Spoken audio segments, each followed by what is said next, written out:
Hey guys, what's up? And this is new, right? I'm off to the side. What am I doing? I'm using my headset. Well, because today I'm going to bring you guys something new today. Something I've been wanting to try for actually a while, and I've never actually had the opportunity to do so.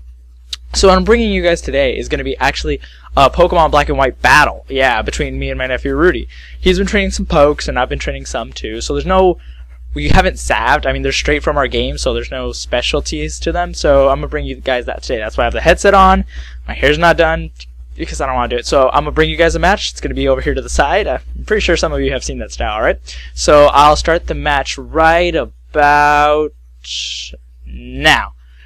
Alright, so with this battle being on right here, what we got here is nothing too big. As you can see, we have no real tires. It's not UU, no OU, no nothing. We just wanted to have a standard battle. Alright, so I brought my team, he brought his, and some strategy was actually put into this. I actually thought of a couple Pokemon he was going to bring. So I'm going to lead off with my, well, he's going to lead off with his Rotom, and I'm actually going to lead off purposely with Samurott. Now, I honestly thought he was going to lead off with Rotom, so I planned this out. So what I'm going to do is I predicted a Thunderbolt or some sort of electric move, and I went out into my Zebstrika. This way, the Zebstrika could absorb with his power. See, he fires off a Thunderbolt, and I'm able to counter it because I have the ability Lightning Rod. So then my special attack gets boosted. So that was a little plan on my part. And then Rudy goes for the Protect, predicting some sort of move. He's trying to scout out what I'm trying to do here. He doesn't know exactly what I'm up to, but I try to give him a Thunder Wave, try to paralyze it, because I do know his Rotom set. I'm the one who came up with his Rotom set, so I know what it can do and what it can't do. And for my team, I need his team to be slowed down. So I'm going to fire off some Thunder Waves, trying to paralyze it, because that's my goal. So Rudy then goes for a Shadow Ball, you know, because that's a pretty good move. And it does alright to my Zebstrika.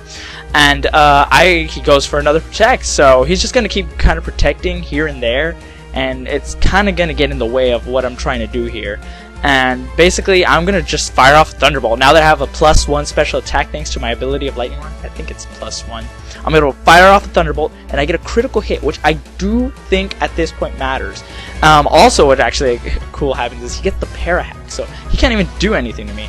So Rudy, knowing he can't do anything, he's going to switch out from his Rotom to something else because all it can really be is Death Fodder. So he goes out into his Cobalion. Now, I predicted the switch again and actually go for the Flame Charge. I was hoping he'd go for his Cobalion because from what his team, I know the majority of his team, he brings speed. He likes speed. He likes to hit first. So that way I was able to get another +1 speed, and I'm at +1 special attack, I believe. So I fire off another T-Wave because I want to paralyze most of his team, which I know it sounds a little bit cheap, but I'm just trying to get rid of, you know, what he's trying to do here. So he goes for the Sacred Sword, which I think is going to take on my Zebstrika right now, which kind of sucks. But Zebstrika, he didn't have too much of a purpose except to fire off a couple of T-Bolts here and there and paralyze a couple of his best Pokemon. So this is where I lead off with my Blaziken. Now I know he's in the Uber's tire now, but it really didn't matter right here. So I go for the Sky Uppercut because my Blaziken doesn't have that many too high of a stats, and as you can see, he lives a Sky Uppercut win. But I get the Parahacks again, which I actually think it could have come in handy. He could have gone for a Sacred Sword, Iron Head, and his Cobalion has Protect. Now he's just trying to find out what kind of set I have because he doesn't know too much of my set. So I missed my Sky Uppercut, but he knows what I'm going to go for next, so he decides to switch out to, I believe, his Remoraid. Now here on his behalf, I don't know why he brought Remoraid. Maybe he thought it would have been a good type to go for, but it ends up being completely useless. Bad part on his part, but I'm pretty sure he'll switch that out for something else. We'll have more battles. So I take out his Remoraid. It kind of sucks. I felt bad about that. And here's where this is where the battle gets interesting. He brings out his Fire Horse, which is Rapidash, and he has Bounce. Now, I completely forgot that Rapidash can learn Bounce. So I went for the Rock Slide. What I should have done is I should have gone for the Sky Uppercut, because I think Sky Uppercut can hit Pokemon that are still in the sky. So I have to switch out, and I really don't know what I could take for a Bounce. So I go for my Haxorus, hopefully, because I think Bounce is a flying type move. So my Haxorus should be able to take that out, or take that pretty well. So the Bounce hits, and I get the Para. He gets the Para. So after all those Paras, he gets revenge on me for that. And he goes for the Fire Blast, and I'm like, oh god, Haxorus, you're dragging, you know. He's got some bulk on him, you know. He takes that fairly well. I can't get burned, which is good. and I set up the DD. This way I'm able to have +1 attack and +1 speed. Since I'm paralyzed, it does help, because that way I'm faster, and then +1 attack is good, because I think my Haxorus is offensive. I think it's got a high attack. Then he fires off a Flare Blitz, and I'm like, oh, dude, Haxorus, you are screwed, man. But astonishingly, he lives with 36 HP. And from then on, I'm able to fire off Dragon Claw, I think, and I think what I have, I don't think I have any Life Orb. I don't have any bans or anything, because no Choice Scarf, Choice Band, no nothing of that. I could, but no, I wanted to be fair, you know, it's not really competitive, it's for fun. And it takes him out. So he goes out to his Cobalion, probably predicting that he'll be able to be faster than I am and probably take out my Haxorus. But surprisingly, my Haxorus is still faster enough because of that DD from earlier, so thank God of that, and his Cobalion's still paralyzed, so I think, how much does paralyzed decrease? I don't know, I'm not a pro here, so I don't know how much speed is actually lost with T-Waves that were used earlier. So then he goes into his Gigalith, and I'm like, oh, I can take this thing out, I'm going to be faster. And it's faster, so, okay, Rock Slide takes out my Haxorus. Haxorus did its job, luckily, and he got a lot done. Haxorus is one of my favorites. So I bring out this Samurai, you know, hoping, hey, I'm going to kill you with a Waterfall. I don't know, I'm pretty sure his Gigalith has Sturdy, but I'm gonna break at least that Sturdy, or bring him down to his Sturdy with that Waterfall. And actually, this thing is really bulky. I mean, it took that Waterfall quite well. Then he fires off a Stone Edge, and I'm like, what? You fire off a Stone Edge, and that really hurt.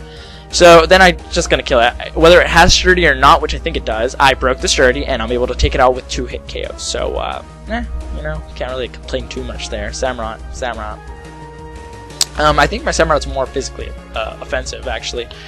He then goes back out to his Rotom, predicting hopefully he can be faster than me, but he goes for the Protect because he's trying to find out what I'm going to use for him. See, Rudy has a lot of Protect. He knows how to scout out my team.